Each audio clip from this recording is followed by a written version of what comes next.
내가 겐그레아 교회의 일꾼으로 있는 우리 자매 베베를 너희에게 추천하노니. 예, 교환에 저기 뒤에 있는 한 장짜리 교환 제가 드렸죠. 그 로마서 16장을 제가 읽으면서 처음에 로마서를 읽을 때는 어떤 느낌을 받았냐면 왜 내가 모르는 이 사람의 이름을 내가 왜 읽어야 되지? 이런 생각을 했었어요. 성경에 보면은 사람 이름이 이렇게 막 나열되는 장면이 꽤 많이 나오거든요. 근데 사실 처음 성경을 읽으신 분한테는 그 부분이 되게 읽기 힘든 부분이 될 수가 있어요. 왜냐하면 아무런 관심도 없고 내가 모르는 시대에 모르는 사람들인데 사람 이름만 쫙 이렇게 나오는 거예요. 그래서 제가 처음 로마서 16장을 처음 봤을 때는 이게 왜 성경에 이게 왜 성경에 기록이 돼 있지? 이게 왜 성경이라고 하나님의 말씀이라고 하는데 아무리 봐도 그냥 사람 이름 쭉쭉쭉 하고 고맙습니다. 무난합니다. 인사합니다. 잘 지내시죠? 이런 얘기만 있는 거예요. 16절까지. 1절에서 16절까지 계속 그 인사하는 얘기만 나오거든요. 근데 이제 처음 제가 그걸 읽었을 때는 이게 왜 성경이지? 라고 이상하게 생각을 했었던 것 같아요. 근데 나중에 이 성경 전체를 읽으면서 제가 교환 맨 위에 이렇게 써놓은 글이 있는데, 우리가 결론은, 이 사람이 신앙이 좋다. 이 사람이 믿음이 좋다. 이거를 우리가 뭘로 알 수 있냐면요. 그 사람이 다른 사람들을 사랑하는 정도가 그 사람의 성숙도랑 거의 일치합니다. 그러니까 우리는 옛날에 막 그런 착각을 했잖아요. 뭐, 헌신을 많이 하면, 그리고 교회에 기여를 많이 하면, 그리고 뭐, 전도를 많이 하면, 그리고 그러니까 신앙적으로 보이는 어떤 업적을 많이 이루면, 뭐, 40일 금식 기도 하거나, 뭐, 계속, 그러니까 뭔가 신앙적으로 보이는 어떤 활동을 열심히 하는 사람을 되게 믿음이 좋고 성숙하다라고 이제 생각을 했었어요. 저도 옛날에 그랬거든요. 근데, 그렇게 행동을 열심히 하는데, 내 주변 사람을 사랑하지 않는 사람도 있더라고요. 그러니까 하나님을 너무 사랑해. 그래서 하나님께 내가 드리고 하나님을 섬긴다고 하는 어떤 예배, 기도 생활, 뭐 금식, 뭐 이런 걸 되게 열심히 하는데 주변 사람들한테 계속 상처를 줘요. 그러면은 그러니까 성경이 말하는 참된 그리스도인의 성숙도를 딱 쟀을 때 그 사람은 미성숙한 사람이더라고요. 그래서 제가 이제 결론 같은 얘기를 처음에 이제 써놓고 시작을 하는 게 하나님을 우리가 사랑하잖아요. 그러면 그거는 우리 주변 사람이랑 잘 지내는 걸로 드러납니다. 그래서 저도 옛날에는 그래서 그런 관점을 모르고 이걸 읽으니까 하나님 얘기가 하나도 안 나오는 거예요. 1절에서 16절까지 다 사람 얘기만 하거든요. 안녕, 잘 지내니? 너 그때 고마웠어. 이 사람이 나한테 이렇게 필요해. 이 사람은 되게 좋은 사람이야. 이 사람은 이런 사람이야. 그러면서 사람 이름 계속 얘기하는 거예요. 근데 이게 되게 영적인 거더라고요. 이게 하나님을 사랑하는 믿음의 동력자들. 이 관계를 지금 계속 얘기를 하거든요. 근데 이게 바울이 얘기하는 어떤 복음, 하나님이 우리를 구원하십니다. 죄로부터 자유를 얻어야 됩니다. 이런 이제 영적인 그 천국의 비밀들이 있잖아요. 우리가 계속 지금 15장까지 달려왔던. 근데 그게 결론적으로 드러나는 거는 이 사랑의 관계로 그게 드러나게 되는 거예요. 그래서 제가 뭐 이거를 다 뭐 살짝 짧게 읽으면서 갈 텐데 여기 제일 먼저 나오는 베베라는 사람 얘기가 나오죠. 성경에서 이 사람이 실제로 어떻게 살았는지 우리가 알 수가 없습니다. 요 구절 하나 딱 나오는 거예요. 근데 이 사람이 누구냐면, 어떤 사람은 또 이렇게 생각을 하는 사람이 있어요. 성경이, 되게 가부장적인 책이다라고 생각하는 사람이 있어요. 그러니까 남성 위주의 어떤 책이다. 여성의 권리를 오늘날에 비하면 여성의 뭐 정치 참여라든가 여성의 어떤 권리를 되게 무가치하게 여긴다. 이렇게 이제 착각하는 분이 있거든요. 근데 이제 성경을 자세히, 그럼 성경을 띄엄띄엄 보신 거예요, 그분은. 성경을 자세히 보시면요. 이 당시 제일 먼저 문안을 하는 사람이 여성이에요. 그러니까 베베라는 자매를 지금 제일 먼저 언급을 하고 시작을 하는 거죠. 이 사람은 이제 교회의 일꾼으로 이렇게 있는데, 이게 오늘날로 말하면 집사님입니다. 그러니까 베베 집사님이에요. 데콘이라고 하는데. 봉사를 하고 섬기는 사람이라는 뜻이죠. 교회의 집사님인 베베라는 여집사님인데, 이 사람이 어떤 사람이냐면,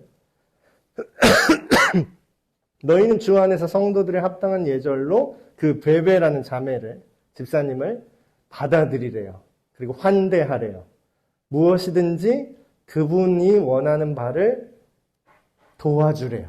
왜냐하면 그 베베라는 여자 집사님이 여러 사람과 나의 보호자가 되었대요. 여기서 말하는 보호자는 그러니까 무려 바울의 보호자입니다. 지금 사도 바울의 보호자가 됐다라는 거예요. 이 베베라는 여자 집사님이. 근데 여기 보호자라는 말이 이제 되게 애매하잖아요.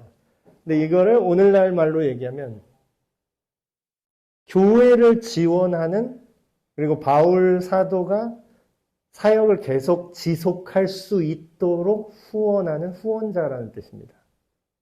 이게 대단하지 않아요?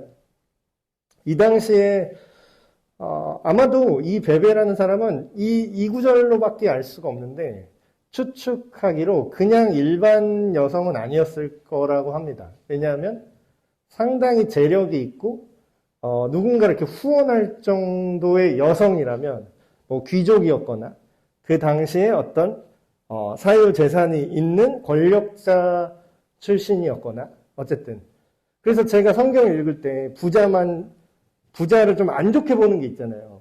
근데 성경에 자세히 보시면 지금 뒤에도 나오는 브리스가와 아굴라.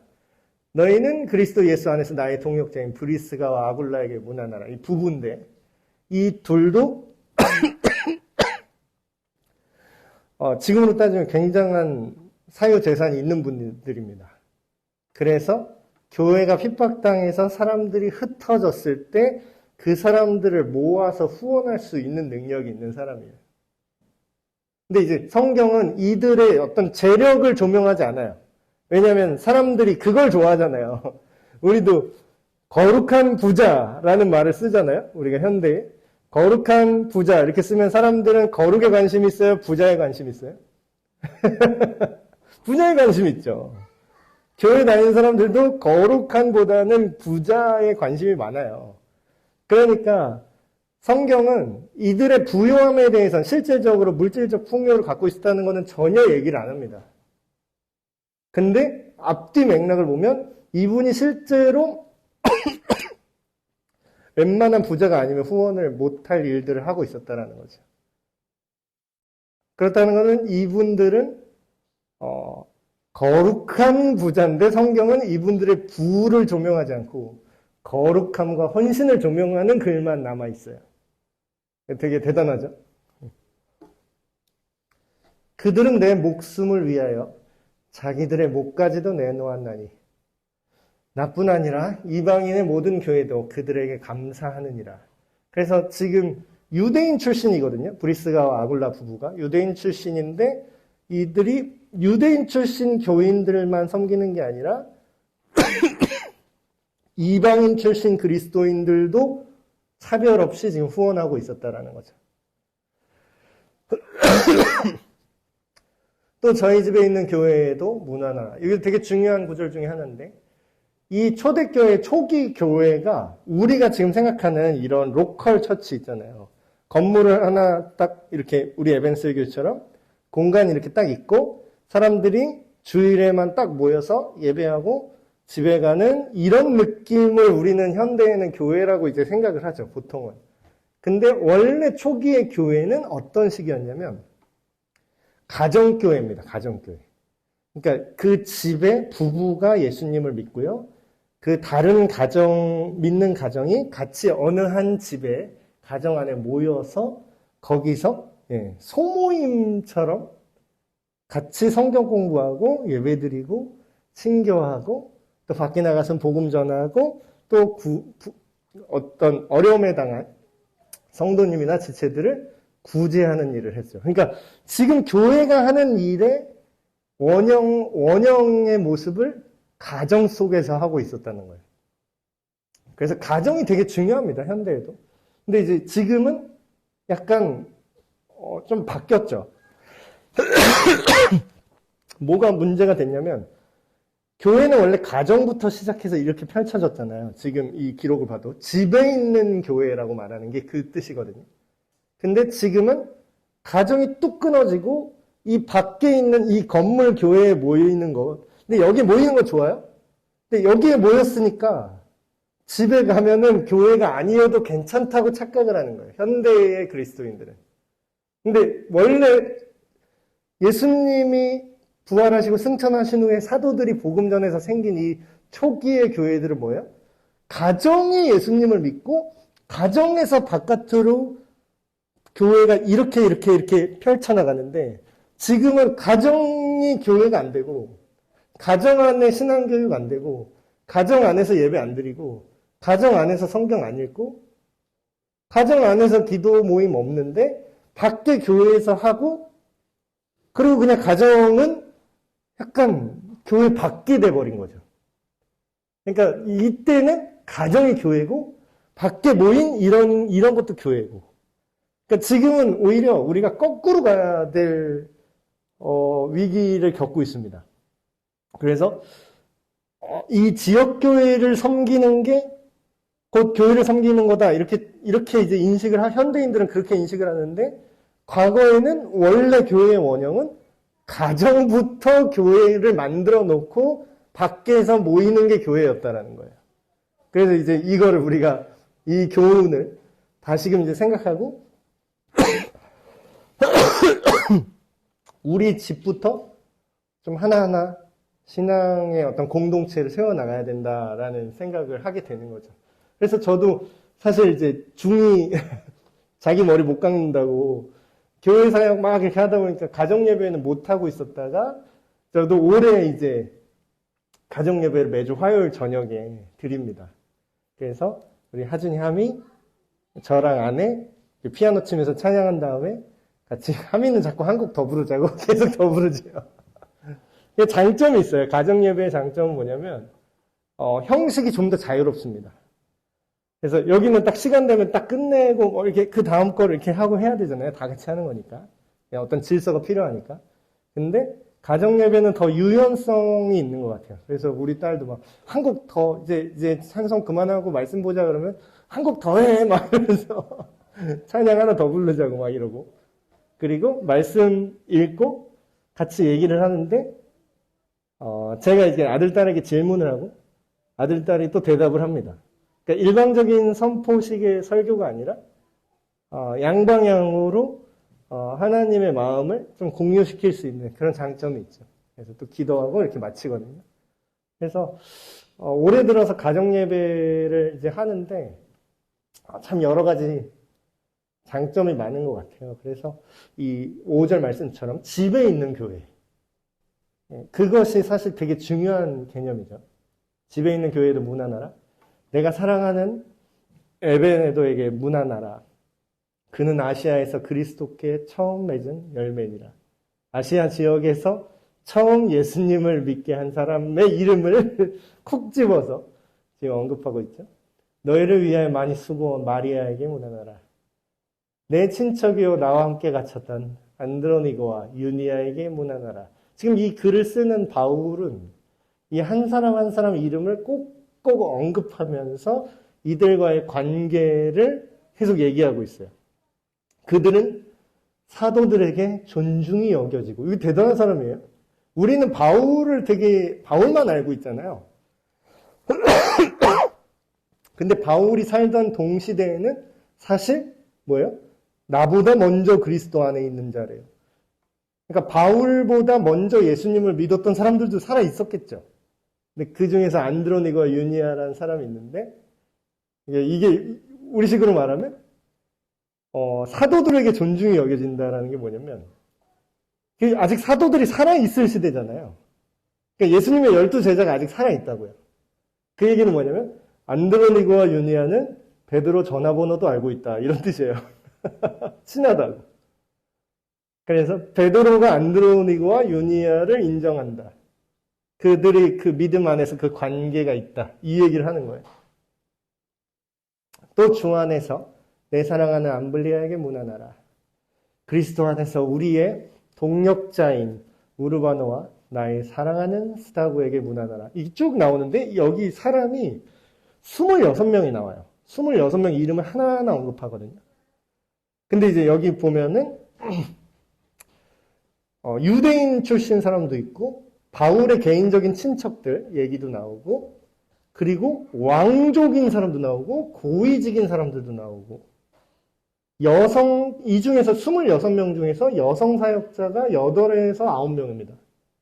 그러니까 이 당시 기준으로는 여자들한테 이렇게 어떤 권한과 함께 동역자로서 같이 일하는 파트너로서 여성을 대우하는 기관이 없을 때예요, 이 당시는.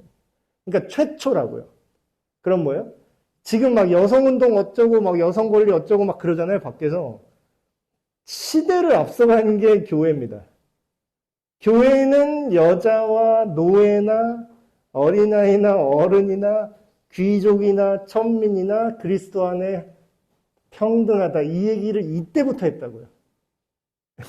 2000년 전부터. 그러니까 근데 뭐 성경이 뭐 가부장적이다? 그 말도 안 되는 소리 하고 있는 거죠. 그리스도 안에서 인정을 받은 아벨렉에 문안하라. 아리스토블로의 권속에게 문안하라. 여기서 말하는 아리스토블로 이 사람의 권속이라는 건 뭐 하우스홀드 이렇게 번역을 하는데 그 사람의 식구에게 문안하라는 거예요. 근데 이게 무슨 뜻이냐면 이 사람은 꽤 권력이 있던 사람이라는 거죠, 지금.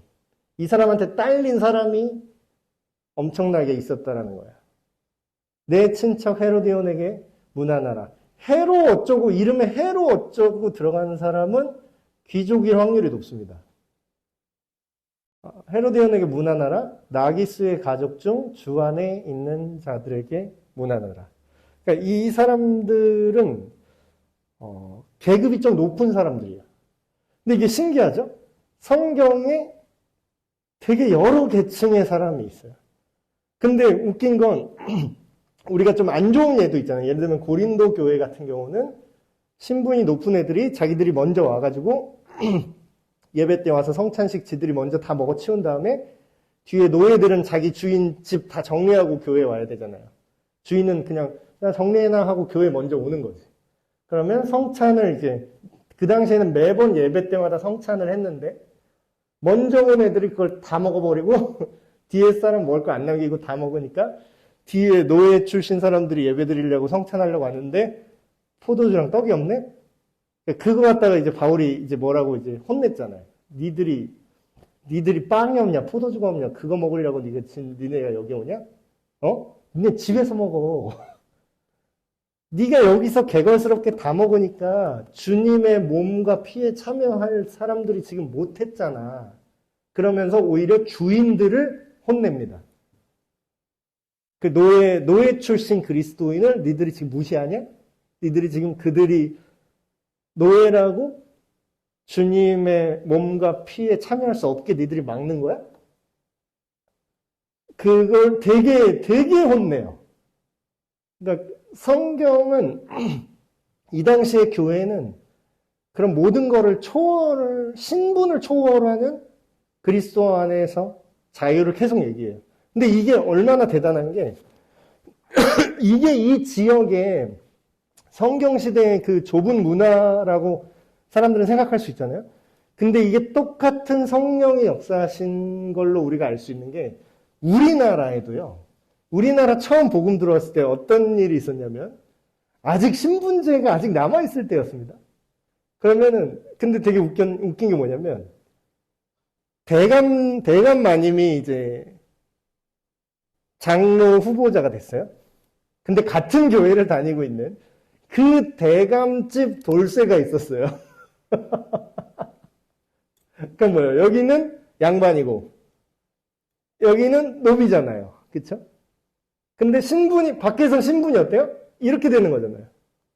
근데 교회니까 이 돌쇠의 신분인 이분도 장로 후보로 올라온 거예요.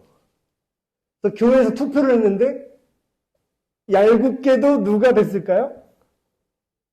돌쇠가 됐어. 이거 실화입니다. 실화예요.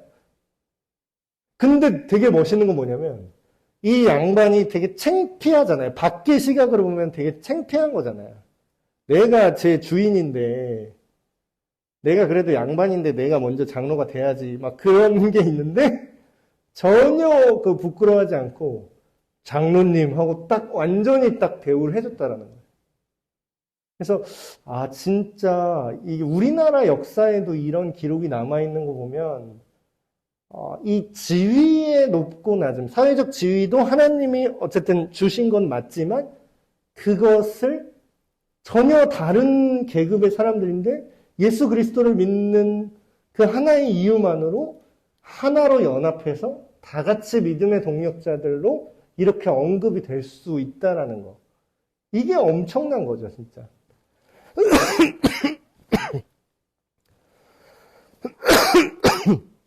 주 안에서 수고한 두루베나와 두루보사에게 문안하라.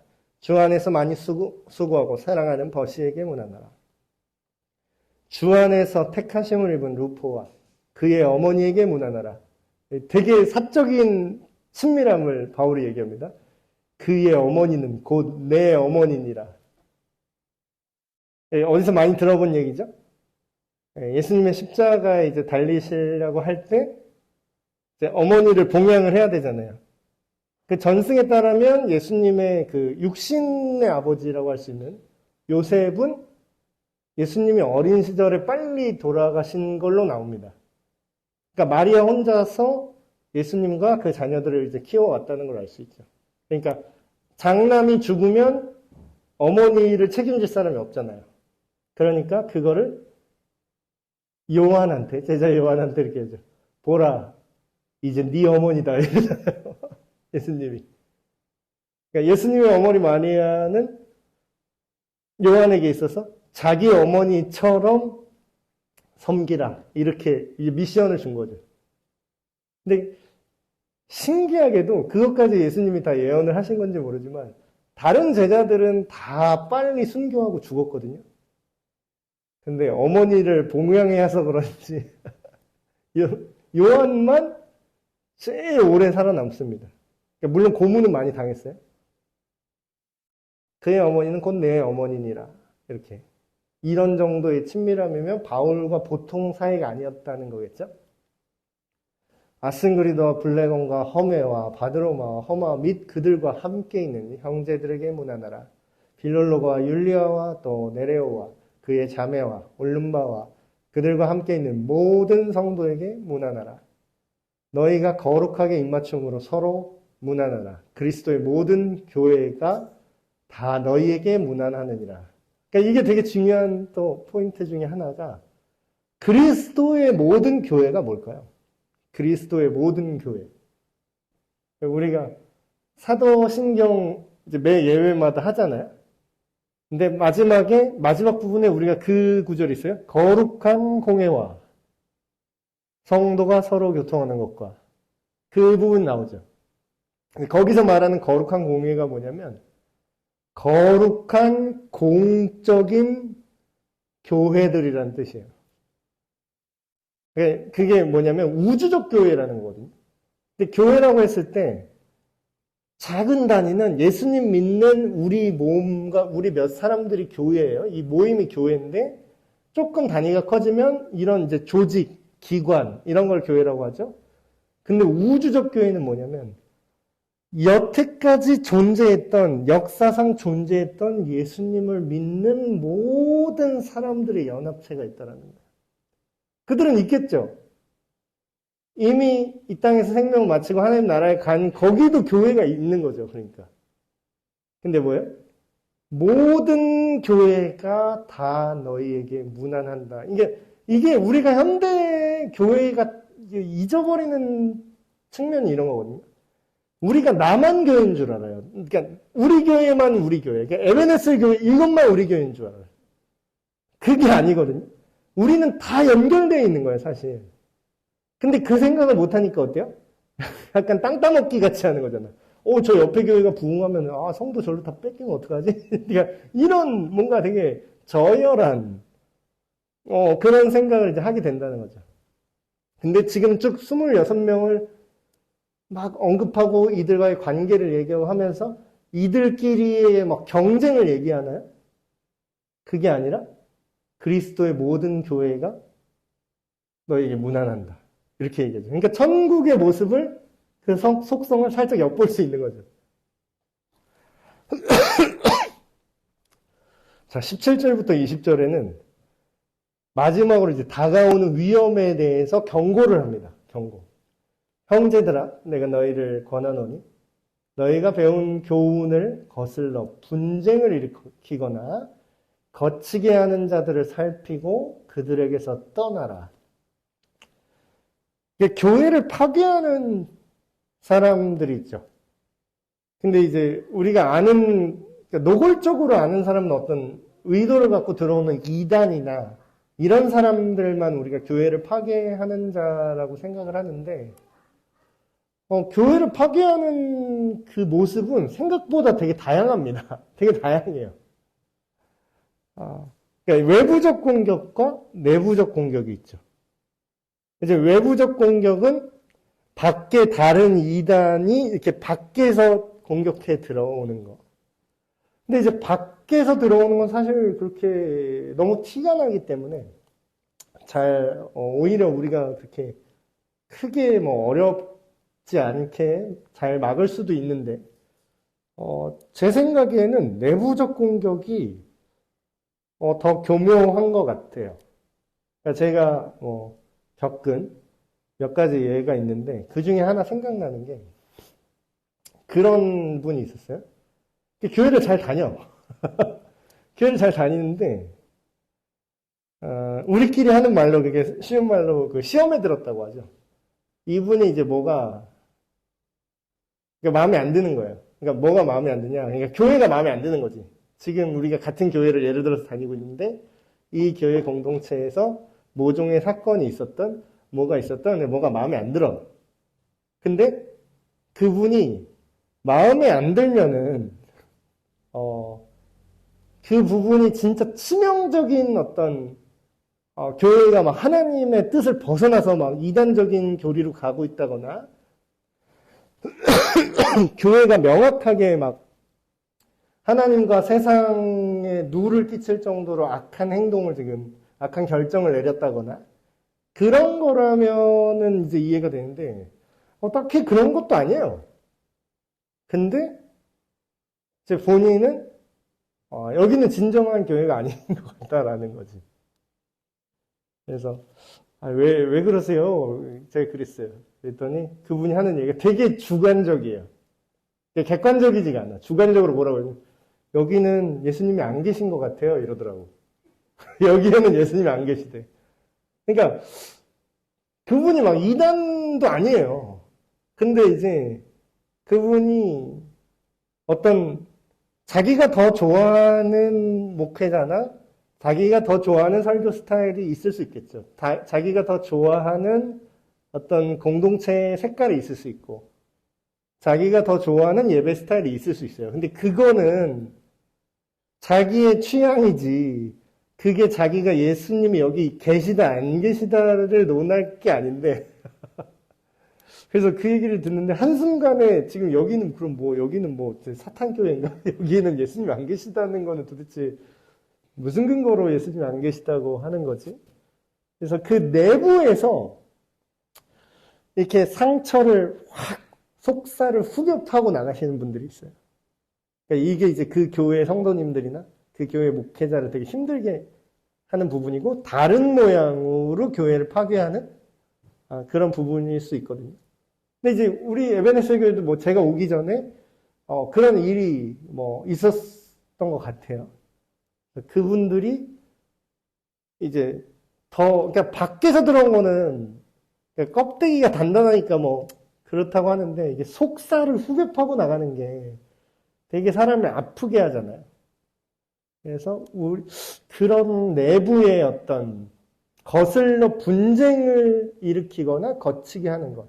근데 이제 분쟁이 일어나는 것 자체를 그 자체를 무조건 피하라 그런 뜻은 아니에요. 그래.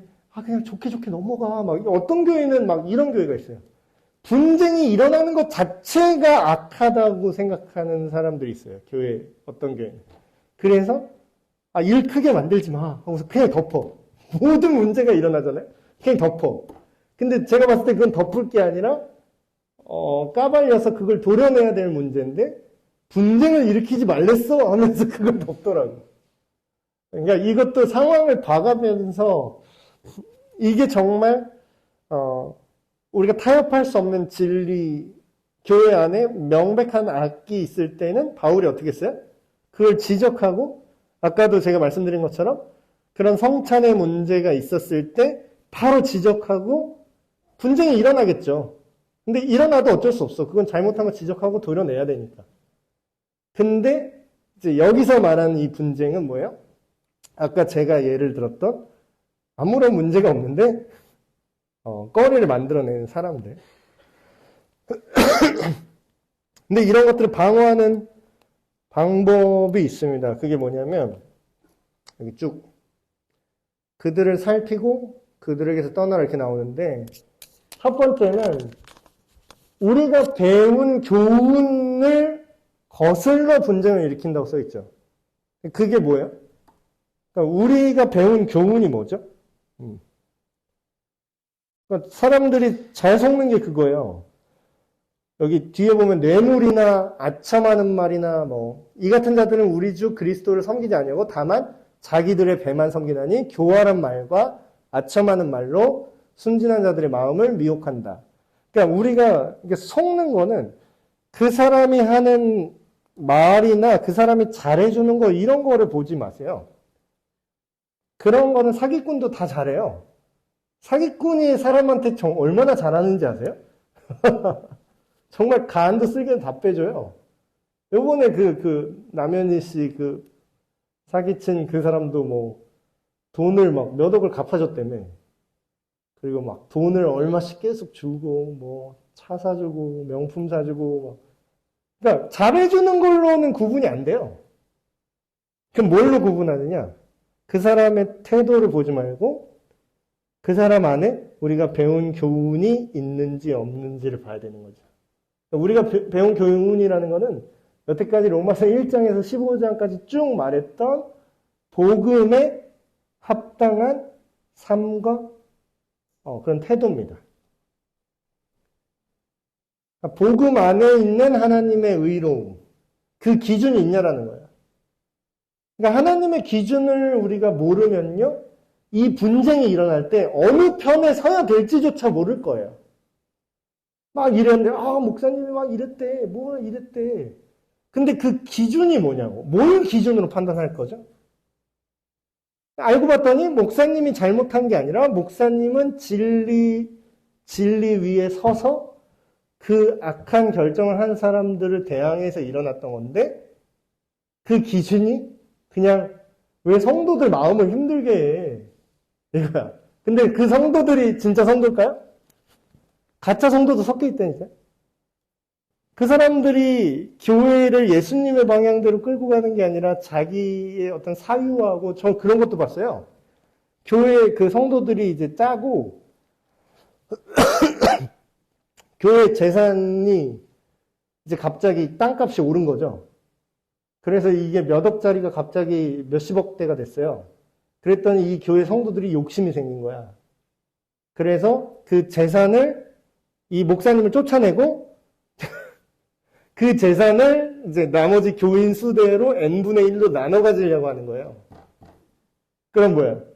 그러면 그 성도들을 왜 힘들게 하세요? 그러는 거지, 그런 애들이. 목회자가 성도들을 힘들게 하면 됩니까? 나가세요. 그러면 그게 성도들 말이 맞아요? 그러니까 그 기준이 뭐냐라는 거죠. 그래서 교회 헌법에 그런 게 있어요.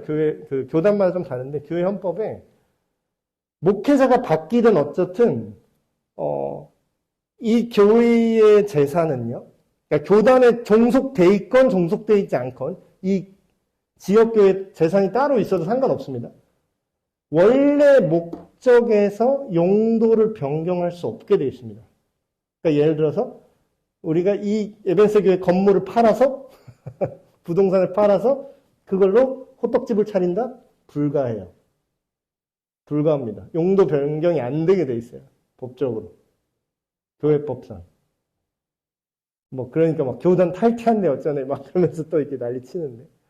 그러니까 그런 것들을 우리가 생각을 해봐야 되는 거죠.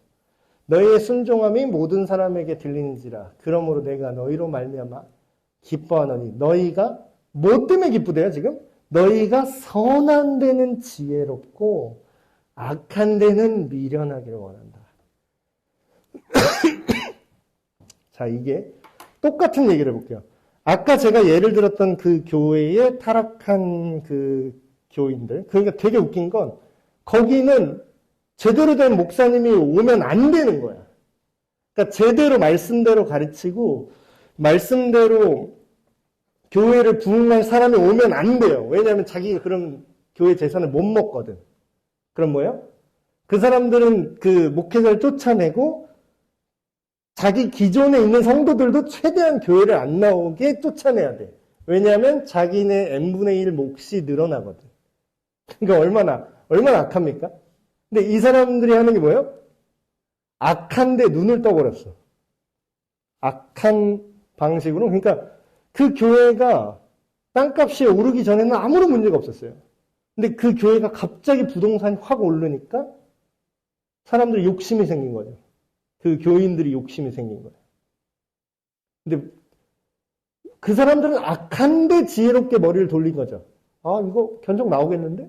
아, 저 목사 쫓아낸 다음에 이렇게 해서 교단 탈퇴한 다음에 이렇게 해서 이래서 우리가 뭐 점거하고 무단 점거지만 거기서 이게 계속 이렇게 그냥 뻐기는 거예요.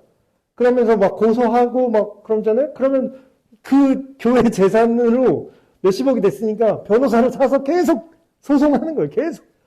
계속 그러고 있어요. 그러면 악한데 너무 지혜로워졌잖아요, 그 사람이. 그러니까 욕을 먹을지언정 그냥 몇십억 우리가 그냥 깔고 안고 그냥 여기서 배째라 이거예요. 근데 실제로는 우리가 진짜 그리스도인은 어떻게 하는 거죠? 재산이 헌금이 몇십억 이렇게 들어오는 교회가 그거를 선한데 지혜롭게 쓰는 교회도 있어요. 이거를 여기서는 얼마는 어디로 가고 되게 구체적으로 해야 됩니다, 여러분. 선한 일은 되게 대충 해도 알아서 될 것 같은 착각이 있는데요. 선한 일이 의도만 선하지 않고 결과와 과정까지 선하려면요. 생각보다 꽤 지혜로워야 돼요. 여러분, 남 도와준다고 어려운 사람 도와주고 선한 일이죠. 교회가 돈 많다고 펑펑 그냥 막 주면 그 사람이 선한 결과가 나올 줄 아세요? 예수님을 믿는 게 아니라 돈을 주는 교회에 줄을 대려고 합니다. 그럼 뭐예요? 그 사람은 예수님을 오히려 믿을 수 없게 돼요. 그 돈 때문에. 교회가 주는 돈 때문에 그 사람은 예수님을 떠난다니까요. 그러니까 선한 일을 할 때 엄청나게 지혜롭고 그 사람이 잘 생각하고 감사함을 느끼면서도 스스로 일어날 수 있도록 그 길을 정교하게 만드셔야 돼요.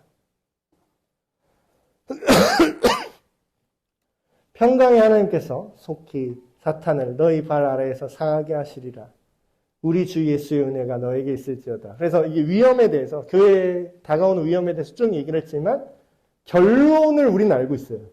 우리가 두려워할 필요 없는 이유는 우리가 지금 막 어쩌고 저쩌고 막 이러고 막 교회가 막 이렇게 분란이 일어나고 뭐 문제가 생기고 이단이 막 공격하고 막 그래도요. 결론은 뭐예요? 처음에 창세기의 그 결론을 아예 하나님이 얘기하잖아요. 내가 여인의 후손으로 너의 뱀의 머리를 상하게 할 것이다. 그 얘기가 그대로 나오죠. 사탄의 머리를 상하게 하신 예수 그리스도. 그러니까 예수님이 십자가를 지신 그 시점부터 사실 우리는 승리가 확정되어 있습니다. 그래서 우리가 예수님 안에 머문다면 우리가 지금 제가 언급한 이런 실질적인 어려움들, 그 교회의 분쟁들, 그런 악한 자들, 근데 이제 그 사람들은 하나님이 없다고 생각하는 사람이에요. 아까 그런 행동을 할 수 있다라는 것. 그러니까 진짜 어떻게 뒷감당을 어떻게 하시려고 하는지 모르겠어요. 근데 그 사건이 언제 마무리된지 모르겠는데 지금 뭐 3심까지 갔는데 거기서 이제 원래 정식 권한이 있는 목회자를 파견해서 갔는데 막 문전박대하고 나가라고 막 이러고. 근데 그 사람들은 결국은 뭐 살아있을 동안에 그렇게 뭐 교회 재산 끌어안고 죽을 수는 있겠죠. 근데 그 사람들은 이제 하나님의 심판대 위에 서겠죠. 나의 동역자 디모데와 나의 친척 누기오와 야손과 소시바더가 너희에게 문안하느니라. 전에는 이제 보낼 사람들을 대상으로 문안을 했다면 지금은 마지막에는 지금 바울이랑 이 편지를 쓰고 있는 바울이랑 함께 있는 동역자들을 얘기해요. 우리가 유명하죠? 디모데는 젊은 사역자 디모데 전서 후서 읽는 거. 나의 동역자 디모데와 나의 친척 누기오와 야손과 소시바더가 너에게 문안한다. 이 편지를 기록하는 나. 그러니까 우리가 또 알아둘 게 이 당시엔 대필이라는 게 있습니다. 대필. 지금 바울이 직접 글씨를 쓴 게 아니라 바울은 얘기를 하고 더디오가 그걸 받아서 지금 대필을 하고 있는 거죠. 그래서 이 편지를 기록하는 나 더디오도 주 안에서 너에게 문안하노라. 나와 온 교회를 돌보아주는 가이오도 너에게 문안하고 이 성의 재무관, 공무원도 있습니다. 공무원 중에서도 예수님을 믿는 사람이 있었어요. 재무관 에라스도와 형제 구아도도 너에게 문안하느니라. 자, 24절에 없음. 여러분 이제 궁금하지 않으세요? 없음이란 구절이 최초로 나왔네요. 여러분 성경을 읽다 보면 없음이라고 써있는 구절이 종종 나옵니다. 그래서 이게 왜 없다고 하는 걸까요? 여러분 성경 읽으시면서 아니면 필사하시면서 없음이라고 나온 구절 궁금하지 않으셨어요? 이건 질문이 신앙 질문에 나올 법했던 내용인데. 자, 여러분 성경에 우리가 읽는 성경에 장이랑 절이 있죠. 장이랑 절. 근데 원래 성경 원본에는 장이랑 절이 없는 거 아세요? 장이랑 절이 없고 그냥 이렇게 글이 쭉 이렇게 써 있습니다. 그냥 두루마리 하나에 예를 들면 뭐 예레미야하고 두루마리가 있잖아요. 성경 두루마리. 그냥 쭉 써 있어요. 쭉. 그래서 옛날에 성경을 가르치는 이제 교수들이 있었는데 그 영국의 어떤 분인데 그분이 이제 자기가 가르치다가 그 성경 그 얘기 있잖아. 거기 어디쯤에 있는데 이거를 설명을 하기가 어렵잖아요. 자기는 아는데 이거를 제자들한테 가르치는 게 너무 힘든 거예요. 그래서 이분이 자기 스스로 나름 장이라는 개념을 만들었어요. 여기서부터 여기까지 1장, 여기서 2장. 자, 봐봐. 자기가 만든 교재를 이렇게 나눠주면서 성경을 가르칠 때 자, 거기 내가 이제 분할을 해놨어. 자, 번호 매겨놨어. 자, 거기 3장 찾아봐. 이런 식으로 원래 되게 개인적으로 장을 구분을 했습니다. 이게 1300년대에 영국에 있는 무슨 어떤 신학 교수가 처음 만들었어요. 근데 이게 되게 괜찮은 거예요. 되게 괜찮은 거야. 전에는 어딘지를 나는 아는데 얘한테 말해줄 때 우리 서로 거기 있잖아. 그 어디 있는 그 구절 이거를 말을 못하니까 되게 성경을 이야기하기도 어렵고 가르쳐주기도 어렵고 이랬었는데 근데 이 당시만 해도 이 장이 이제 사람마다 이제 구분이 다 다른 거예요. 누구는 어디서부터 어디까지 1장, 누구는 어디서부터 어디까지 1장. 이래서 어떤 사람은 요한복음을 50장으로 만들고 어떤 사람은 20장으로 만들고 그러니까 이게 통일이 안 되니까 헷갈리다. 우리 그냥 통일을 하자. 그래서 통일을 했어요. 그 다음에 300년이 더 흐릅니다. 그래서 200년 정도 흘렀나? 1500년대 중반에 프랑스에서 또 신학을 가르치는 분이 있었는데 이분은 장도 너무 넓어. 절을 만들었어요. 이게 뭐예요?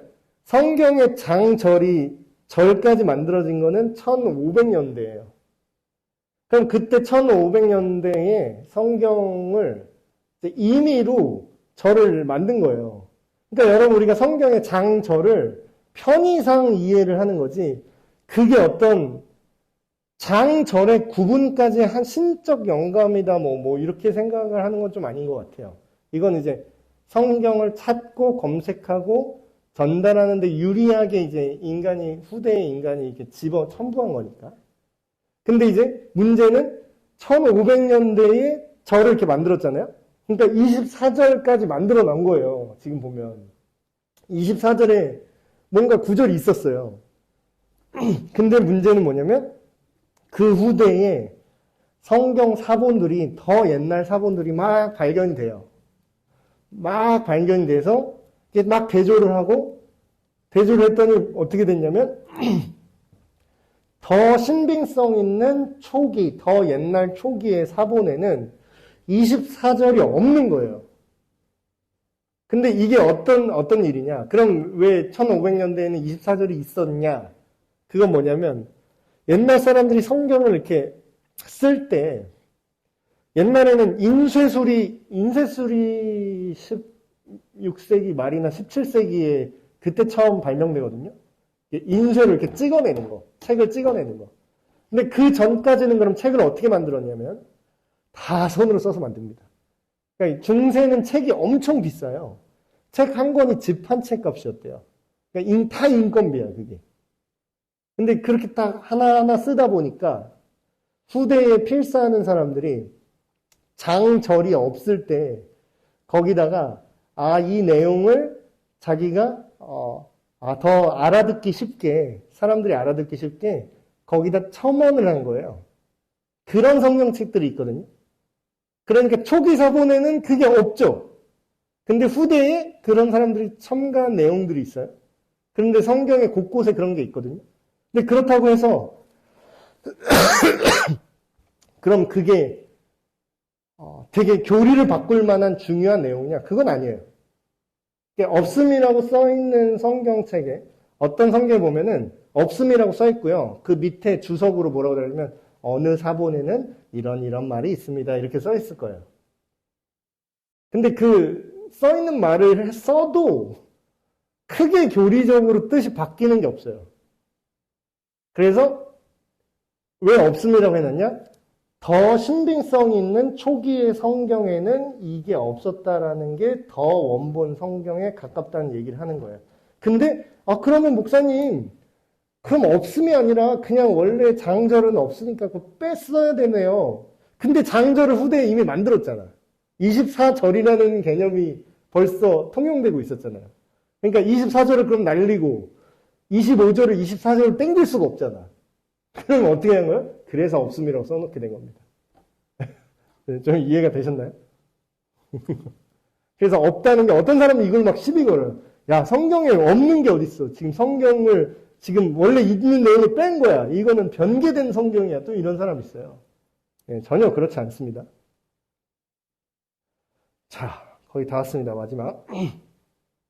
마지막은 이제 축복의 말로 이제 마무리를 하고 있는데 나의 복음과 예수 그리스도를 전파함은 영세 전부터 감추었다가 이제는 나타내신 바 되었으며 영원하신 하나님의 명을 따라 선지자들의 글로 말미암아 모든 민족이 믿어 순종하게 하시려고 알게 하신 바 그 신비의 계시를 따라 된 것이니 이 복음으로 너희를 능히 견고하게 하실 지혜로우신 하나님께 예수 그리스도로 말미암아 영광이 세세 무궁하도록 있을지어다. 아멘.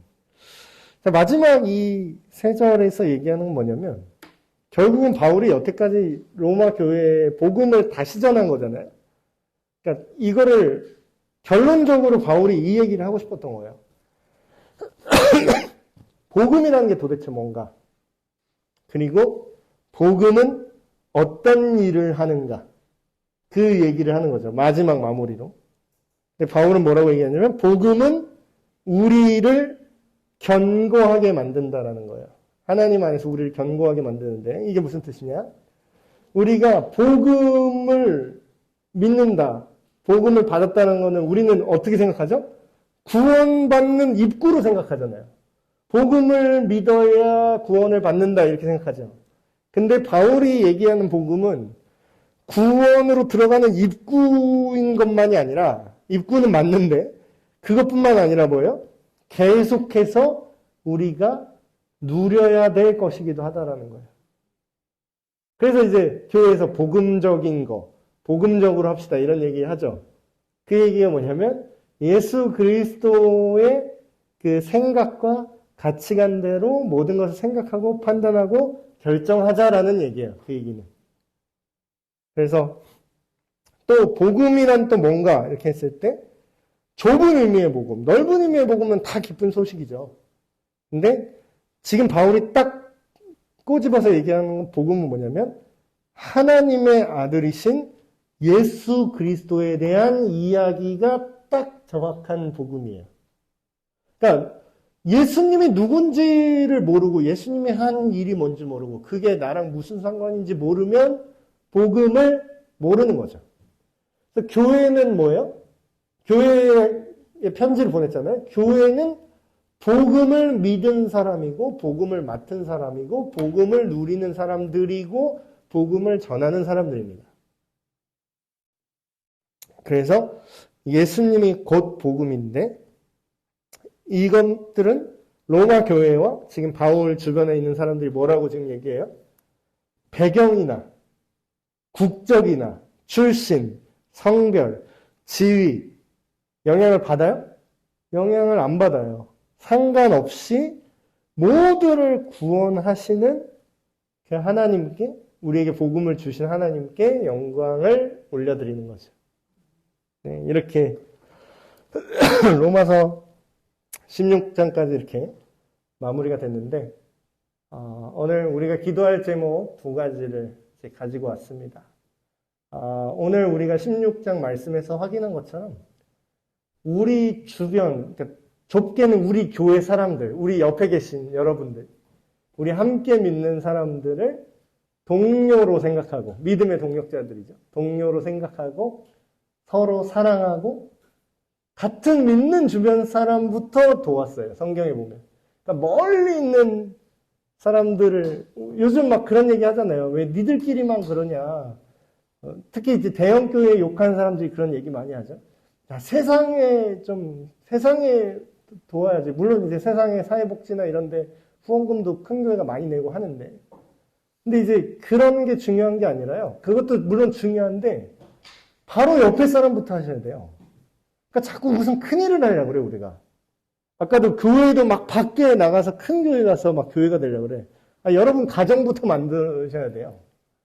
여러분, 우리의 가정, 그리고 우리 교회에 같이 다니는 우리 믿음의 동역자들 사랑하고 섬기고 같이 예수님 믿는 삶으로 살아내는 이 세상의 악한 것들로부터 우리가 서로를 지켜주고 서로를 섬기고 돕는 것. 여기부터 시작해서 밖으로 나가는 거예요.